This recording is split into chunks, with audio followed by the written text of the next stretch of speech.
I'm Dakota. This is Stormy. This is our first YouTube video.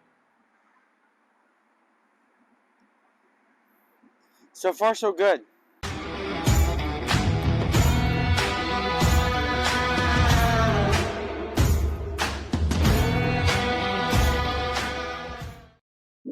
Hey everybody, today we're going to jump right in with one of the most common questions I get whenever I post a photo of my truck's front end, and that is, tell us about the bumper. Where'd you get it? Who makes it? How can I get one?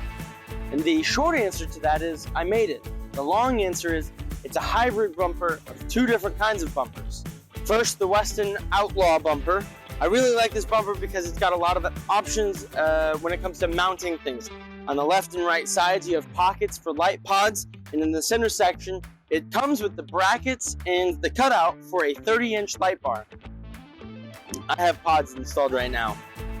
The installation is minimal. It uses the factory bumper bar mounting spots. The winch carrier uses the same spot. We'll go into that in a second.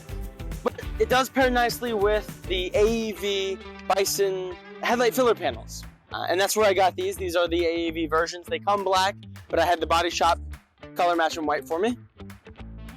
And that about covers it. It's a very simple bumper, very sleek design, very pre-runner vibe. I dig it. However, there are some caveats. This is not a structural bumper. As you can see, it's tube steel. And I have tried lifting the truck with a farm jack, like a high lift, and it just dents the bumper. It's not plate steel. It's not solid welding. It's aesthetic. And if I hit something, it's gonna come in handy better than having nothing at all. Now, almost a match made in heaven. Right below it and behind it, we have the Midwest Overland Industries ZR2 Z71 hidden winch carrier.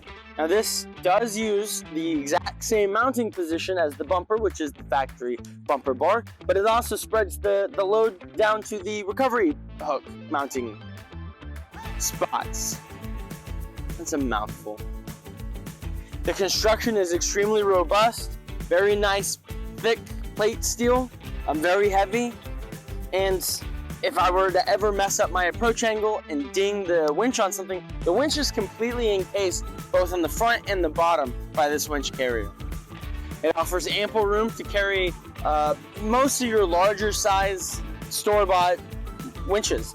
I know a Warren will fit in here. I happen to have the Badlands 12,000 pounds and then a Badlands Fairlead.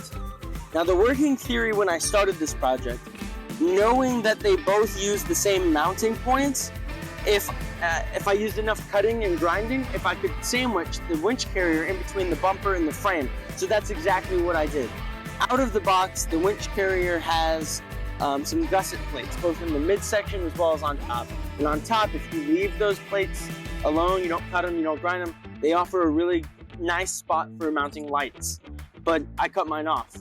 So we ended up laying the winch carrier and the bumper side by side and using some chalk to kind of go over where we would need to cut, and we just cut and ground until they kind of met flush, and then we mounted them to the truck. You won't be able to use factory hardware. If you go that way, you'll have to use aftermarket hardware that's a little bit longer. Another cool thing about the Westin Outlaw bumpers is that it does have a matching rear bumper. Same tube steel, but again, not structural. So if you ever have to find yourself lifting your truck with a high lift jack from back here, your best goal or your best plan of attack is using the hitch, not the bumper. And of course, I'll put links down below for the winch, the bumper, the winch carrier, as well as the AEV filler panels. Thank you guys so much for watching. This is my first YouTube video. The quality is only going to get better from here, as are the topics. In fact, I'm pretty sure I'll be revisiting this subject because I'm sure there's a ton of information that I missed that you guys want to know about. I do believe I'm the first one to try this, and so far so good. It has been tested in an off-road challenge. I'm already working on something else. It's going to be pretty cool.